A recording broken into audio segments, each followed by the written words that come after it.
W grudniu nagrywałem E39 z TDS-em i tam mówiłem, że jest ciężkie, waży 1,6 t. Wiecie co?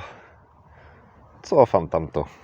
To waży 1,5 tony, tylko 100 kg mniej.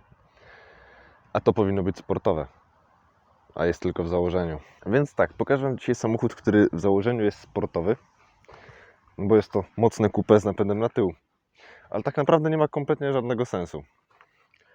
I dlaczego nie ma sensu, to już Wam powiedziałem na początku. Do tego jeszcze wózek, który lubi sobie puścić imprezę. W sensie sanki tylnego zawieszenia, wiecie o co chodzi? I dużo różnych rzeczy, które mi w tym samochodzie po prostu nie leżą. Także zapraszam Was na BMW E46 330 Ci. Jakieś tam historie 46 Wam przybliżać nie będę, bo to już było w przypadku mojego filmu o tej E46 Coupe wcześniej. Tam było, nie pamiętam, który to był silnik, ale tam było 2.0 to 4-cylindrowe, 143 konie. Tamtym się jeździło nawet fajnie. Dlaczego? Bo było ponad 200 kg lżejsze. Czy tam koło 200 kg lżejsze. To jest w zasadzie przedsmak M3, no bo M3 była wyżej mocowo i zasadniczo to jest najmocniejsza cywilna odmiana E46. I jednak, już pomijając rozmiar kół, no ja będę narzekać. Jestem zboczony pod paroma względami. Już wielokrotnie mówiłem, że BMW lubię i dobrze mi się BMW jeździ. Jednak to E46 mnie uświadomiło, że lubię BMW do E36.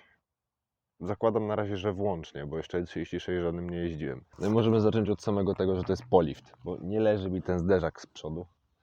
Kształt lamp jest jakiś taki, nie wiem, jakby się Mercedesa naoglądali i chcieli mu dorównać. Czy durny kierunkowskaz boczny u góry też mi nie leży. E46 przed liftem było o wiele ładniejszym samochodem. Coupe jest najmniej praktyczną odmianą, no oprócz cabrio, no ale to cabrio to jakby inna liga, to nie wiem, kto przy zdrowych zmysłach kupuje cabrio.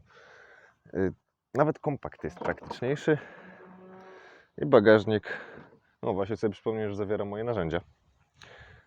Będę musiał z niego wyjąć. W każdym razie, co powinien posiadać typowy właściciel E46? Dolewki oleju. Raz. Płyn chłodniczy. Dwa. Co my tu mamy jeszcze? Tu też dolewki i więcej dolewek oleju. I jeszcze jakiś płyn hamulcowy się zawieruszył. Do tego, jak ktoś wyskoczy na drogę i będziemy chcieli z nim coś wyjaśnić, no to może później się kierowcy zrobić szkoda tego człowieka i przyda się wtedy apteczka. Fakt faktem, ten bagażnik do największych nie należy. Nawet bym powiedział, że jest dosyć mały i ma jeden fajny bajer. Składanie tylnej kanapy z bagażnika. I fakt, że to jest coupé, ale ma składaną kanapę, dodaje praktyczności temu egzemplarzowi i akurat to jest spoko. Tego tutaj szkalować nie będę. To jest naprawdę wartość dodana. Tu też zwrócę uwagę na jeden element, bo podobno dla BMW, że to jest całkiem istotne. Na tyle istotne, że obecny właściciel od razu jak kupił ten samochód, to dokupił klucze, których tu nie było. I teraz są wszystkie. W sensie ja się cieszę zawsze, jak takie rzeczy są uzupełnione. To jest jakiś taki fajny bajer. W sensie producent coś wymyślił, ale jak się dowiedziałem, że takie klucze z wytłoczonym po prostu napisem BMW potrafią kosztować krocie, to wiecie co? Ja bym jeździł bez tych kluczy i tyle. Po co i na co to komu, jak tylko pieniądze zabiera. Dobra, teraz dlaczego mówię, że to jest samochód... trochę za mocno. Dlaczego mówię, że to jest samochód bez sensu? Ktoś kiedyś kupił sobie E46 Coupe, czyli zasadniczo zabawkę. Z dużą mocą, czyli zasadniczo zabawkę. Przemilczmy w tym momencie temat masy własnej. I zamontował do niego gaz. No i to jest właśnie takie moje podejście. Nie wiem w sumie o co chodzi teraz, nie? Bo kupujesz samochód, który z założenia ma nie być ani praktyczny, ani ekonomiczny, ma być zabawką, po czym montujesz podtlenek biedy, żeby taniej było nim jeździć. Kupę się nie kupuje na co dzień. Po co? To nie ma najmniejszego sensu. Czasami trzeba przecież meblościankę przewieźć. Jak przewieziesz meblościankę kupę? Przyczepkę podłączysz? Patrzcie, jak bardzo to progów nie ma. Śmieszny wzrost. Wracając do tego. To jest fajny bajer. W sensie bajer. Pierwszy raz się z czymś takim spotkałem. Jakoś wybitnie mi się to nie podoba. Ale jest coś takiego tu. To jest normalnie sterowanie szybami przednimi. A to tylnymi. Tylko że tylne się nie otwierają. Ale to już Wam pokazuję. O, bez cięć będzie. Żeby nie było, że zmyślam. Stoi. I teraz patrzcie, o tu, na tą szybę.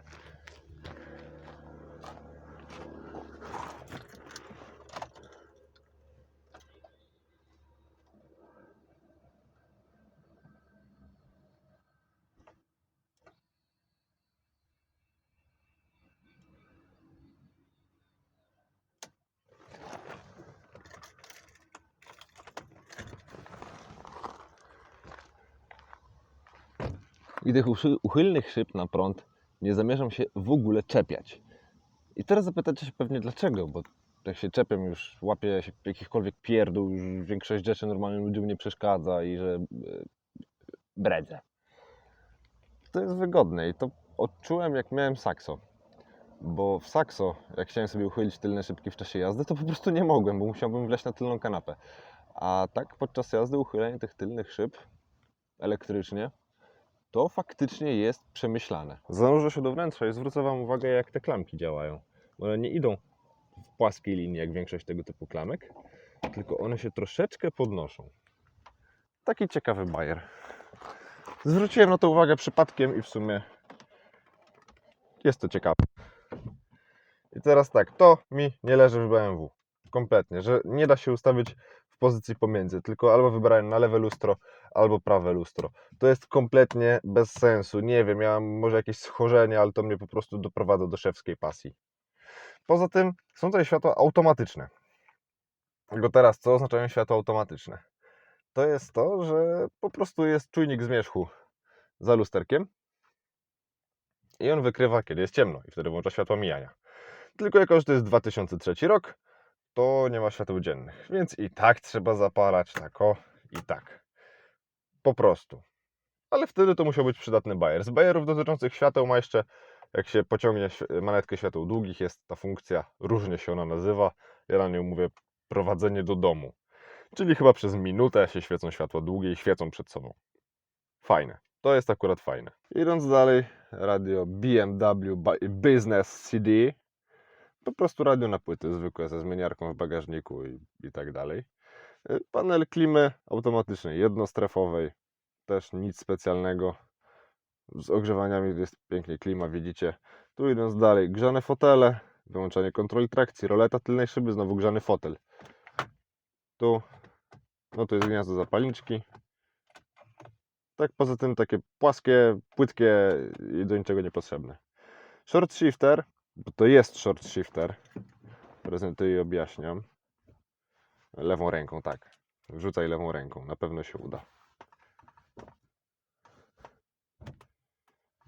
Jest fajny, wyraźny, krótki skok. Skrzynia jest 6-biegowa, więc też na plus.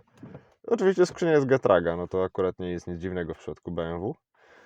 No i dla tych, którzy nie wiedzą, jak się wrzuca wstecznie w BMW, tu jak na jedynkę i jeszcze dalej. I to jest wsteczny. To jest dla mnie bardzo wygodne rozwiązanie, albo coś takiego, albo w klasycznym układzie bez żadnych blokad.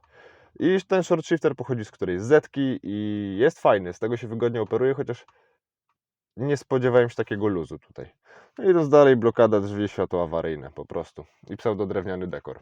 Jeśli ktoś myślał, że to jest drewno, to nie jest drewno. Idąc dalej, jest oczywiście szyber. Szyber ma taką przesłonkę. Można ją sobie zamknąć, można ją sobie otworzyć, a i tym pindolkiem się otwiera całkowicie i wysuwa się tu windshot. Więc fajnie i prawda jest taka, że nie wpada tutaj przez sam szyber dużo powietrza, nawet jak się jedzie z większą prędkością. Także spoko. To im się udało, to przemyśleli. Szybki rzut oka na zegary i widzimy 293 000 km przebiegu.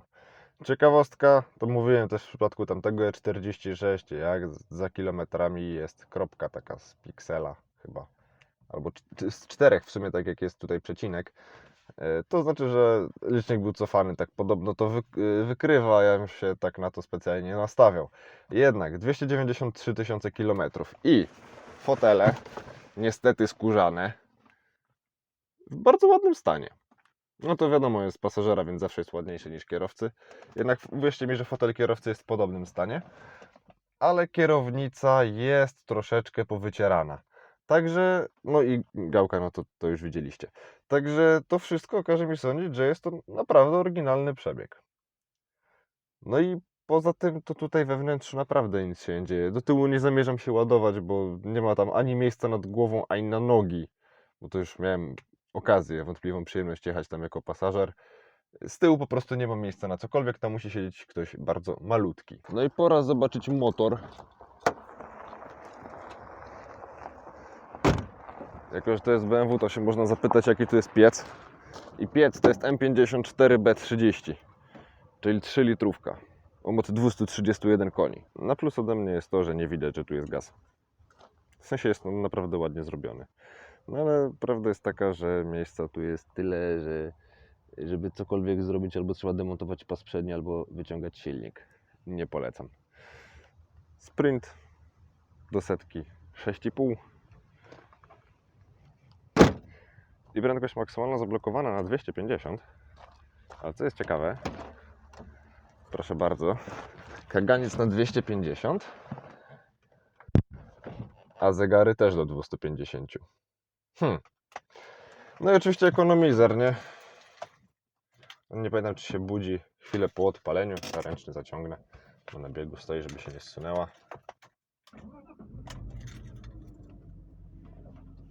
Nie rusza się. O 12,8. Wzrosło, jak tu jechałem, było 12,7.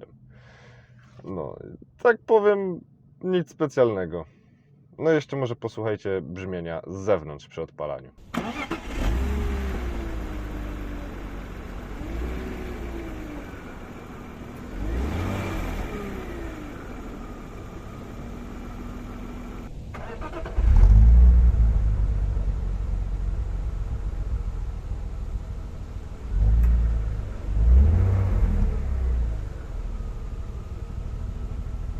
Dobra, także pora na jazdę. Podnieśmy szyby, żeby nie było hałasu. O.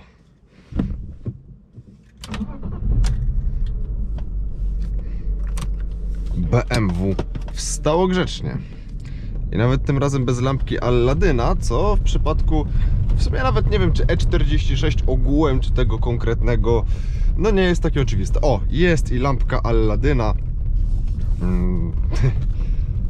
No ale co, no taki mamy klimat, ona zaraz zniknie, bo tam coś ponoć przy odmie, czy nawet sama odma jest nieszczelna do końca, bo ma stare uszczelki, ale no nie można mieć wszystkiego, jak to się mówi. Ale działa, poziom oleju jest dobry. No tu widzę, że Opel chyba po prostu stał się Oplem i se zdech. No cóż. No i dobra. 231 koni. 6,5 do setki. To dla mnie brzmi jak samochód praktycznie nie do użytku w ruchu miejskim.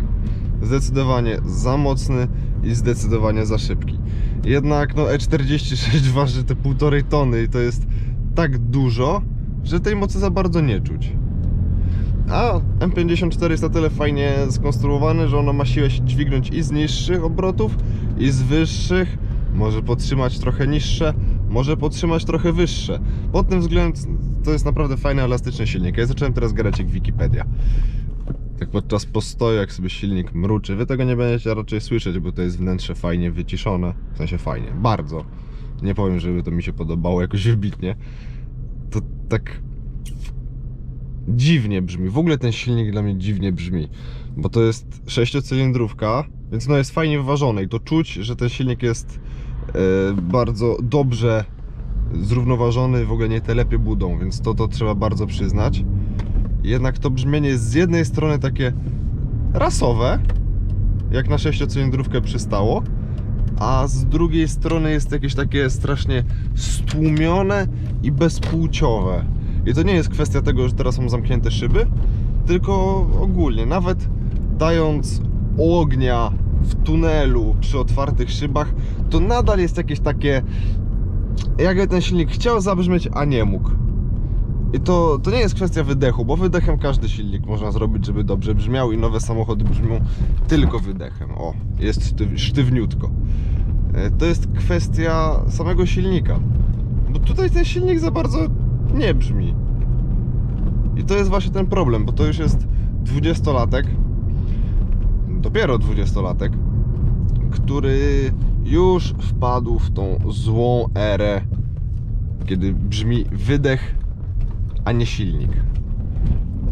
Czy tutaj są jakieś emocje podczas jazdy? No właśnie nie do końca. To jest BMW, to powinnoś prowadzić w sposób fajny, angażujący.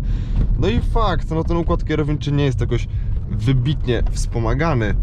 Czuć, że to wspomaganie kierownicy nie jest silne, że ta kierownica ciężko chodzi. Jest short shifter. Przy nawet delikatniejszym, mocniejszym dociśnięciu, w sensie delikatnym, mocniejszym, no wiecie o co chodzi, że delikatnie mocniej się wciśnie pedał gazu, to czuć, że ten samochód przyspiesza, słychać, że ten samochód wchodzi na obroty, ale to taki już w sumie troszeczkę sprzęt AGD. W sensie tym chce się jeździć. Tym się fajnie jeździ, chociaż mi bardzo przeszkadza to, że tutaj, no w ogóle jeśli chodzi o wnętrze, no to słyszycie na tych dziurach, albo właśnie nie słyszycie, bo ono jest fajnie spasowane i tutaj raczej słychać pracę zawieszenia i jakieś tam rzeczy, które się przesypują po bagażniku, niż telepanie plastików. Ale to wnętrze jest tak zabudowane, że ja się troszeczkę czuję osaczony przez to wnętrze. Tu jest za dużo tych wszystkich plastików, drewien, pseudodrewien, skór i tak dalej. I mam wrażenie, że w tym wnętrzu jest za dużo. Tego podszybia są 2 metry, jak w jakimś minivanie. I co mnie zaskakuje, to to, że nie widać tutaj do końca maski. Jednak we 46 ten przód schodzi dosyć gwałtownie z przodu. Przód schodzi z przodu, no tak, odkryłem Amerykę. No ale przód jest dosyć pionowy, ale tego końca przodu nie widać. Tego, że tyłu nie widać, to mnie kompletnie nie dziwi. To jest coupé, najmniej praktyczna wersja nadwozia, więc no nie może być za łatwo. No, nie rozumiem chęci posiadania coupé, ale to jest moje zboczenie. Kombi i sedany to są budy. No i tak w prowadzeniu to co? Jedzie, mruczy, hamuje. Jak to mogłoby być w ogłoszeniu? Jeździ, skręca, hamuje, mruga, trąbi i świeci. No dokładnie to wszystko robi. Robi to w sposób nie taki typowy dla sprzętu AGD, pokroju Citroena Saxo chociażby, bo jednak jest troszeczkę bardziej angażujące. Jednak to nie jest ten sposób angażowania, który znam ze starszych BMW. Tu to wnętrze, no po tym wnętrzu ja tak patrzę i mam 2 wrażenia w sumie dosyć skrajne, bo z jednej strony jak się tutaj patrzy, to wygląda to jak większy facelifting E36. Na dobrą sprawę, biorąc pod uwagę konstrukcję zawieszenia, to jest to większy lifting E36, ale jednak z drugiej strony to już jest wszędzie nawalone tych plastików, tego wszystkiego, jak we współczesnym samochodzie. I to mi nie gra. To mi nie gra, ale nie grają mi też tarcze zegarów. Bo wielokrotnie, jak testuję jakieś BMW, mówię, że ma te fajne, podświetlone na bursztynowo tarcze zegarów. I tutaj też są podświetlone na bursztynowo. Tak samo zresztą jak cała reszta, którą można sobie sterować jasnością płynnie pokręciołkiem, czego pewnie nie było widać, bo jest jasno. Ale kształt tych zegarów, to, że mają takie szarawe tło, to wszystko mi tak... no nie pasuje, no nie gra mi tu coś, po prostu mi tu nie gra.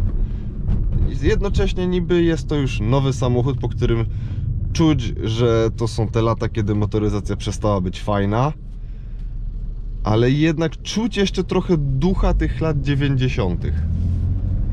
I to jest taki samochód zawieszony pomiędzy jednym światem a drugim. No faktem E46 produkowali od 98 do 2007, Więc załapał się i na lata 90. i na wczesne 2000. Czyli teoretycznie te moje dwa skrajne odczucia płynące z tego samochodu no nie odbiegają od prawdy. No bo łączy te lata 90. z 2000. Jest pomostem. Przez moment było produkowane Z36, więc moje porównanie Z36 też jakoś błędne nie jest. Jednak naprawdę nie wiem, co dokładnie mam o tym sądzić, bo z jednej strony prowadzi się jak na BMW przystało, z drugiej strony w prowadzeniu strasznie czuć tą nadwagę tego samochodu. Ten samochód ma potężną nadwagę i to bardzo czuć. Co jest fajne, no to oczywiście klikając usypiamy kontrolę trakcji, a przytrzymując, chociaż teraz ruszam, no, halo, a przytrzymując wyłączamy ją całkowicie. I teraz jest tryb, który pozwala na tą zabawę. Pozwoli pójść bokiem i to jest faktycznie samochód, który na to pozwoli. Więc tutaj fajnie. Tutaj BMW sprawdza się jako BMW. Tym bardziej, że jest to trójka. A trójka z założenia była nastawiona na sport. 7 na luksus, 5 to łączyła. Tylko właśnie, teoretycznie ten samochód pozwala na przyświrowanie. Ale z drugiej strony ja prowadzę, czuję jaka to jest ciężka krowa i mimo tego, że mam świadomość tego, ile tu jest mocy pod stopą, to mi się naprawdę nie chce tym samochodem w żaden sposób świrować. O, do czegoś takiego ta moc może się przydać, faktycznie, żeby zdążyć na tym żółtym. Ale z drugiej strony ja jedę te 50, teraz to już nawet nie całe, no i te 50 z takim samym brakiem wysilenia się jest w stanie utrzymać każdy samochód. Nawet mikrokar teoretycznie. Zresztą on to akurat drze japę cały czas. No tutaj wiadomo, dociśnie się trochę gaz i słychać, że tu jest 6 cylindrów. Tak jak mówiłem, no nie jest to jakieś takie brzmienie, które by mnie porywało, no ale słychać, że te 6 garów tu jest. W odróżnieniu od tego coupe, które kiedyś testowałem, bo tam były tylko 4. Jednak to nie jest taki dźwięk, że miałbym ochotę cały czas dociskać gaz. Zwłaszcza jak widzę spalanie średnie 12,7. No nie, no nie wiem. W sensie dużo razy powiedziałem w sensie w trakcie tej przejażdżki. Nie prowadzi się to źle. Prowadzi się to jak na bejce, bawarę, bunieczkę przystało, czyli precyzyjnie. Bo to trzeba przyznać, ten samochód jest precyzyjny. Słucha się kierowcy i łatwo daje znać kierowcy, na ile można sobie nią pozwolić. To jest dobre. To się naprawdę przydaje. Wiele samochodów nie pozwala tak tego ładnie wyczuć. Tutaj to jest. No i na plus zasługuje ten short shifter z Zetki, bo jest tam jakiś luz. Spodziewałem się, że będzie chodził precyzyjniej. Jednak te wszystkie biegi są na tyle blisko i wchodzą na tyle sztywno i z takim mechanicznym, nie powiem, że chrząknięciem, bo chrząka to bieg jak nie chce wejść, ale tak mechanicznie właśnie te wszystkie biegi wchodzą. No to jest przyjemne. To zmiana biegów tutaj jest przyjemna. Jednak cała komputeroza, plastikoza, która już dopadła trójkę w tej generacji, mnie odpycha. I jak powszechnie wiadomo, nie jestem fanem trójki. Mimo tego, że lubię BMW, to E46 już jest dla mnie zbyt nowym samochodem. Sprawdźmy sobie zwrotność gdzieś tutaj. Tu na środku, tu na środku może się udać. Zobaczmy, czy uda się tutaj, jest pusto, zawrócić. Koła skręcone na maks.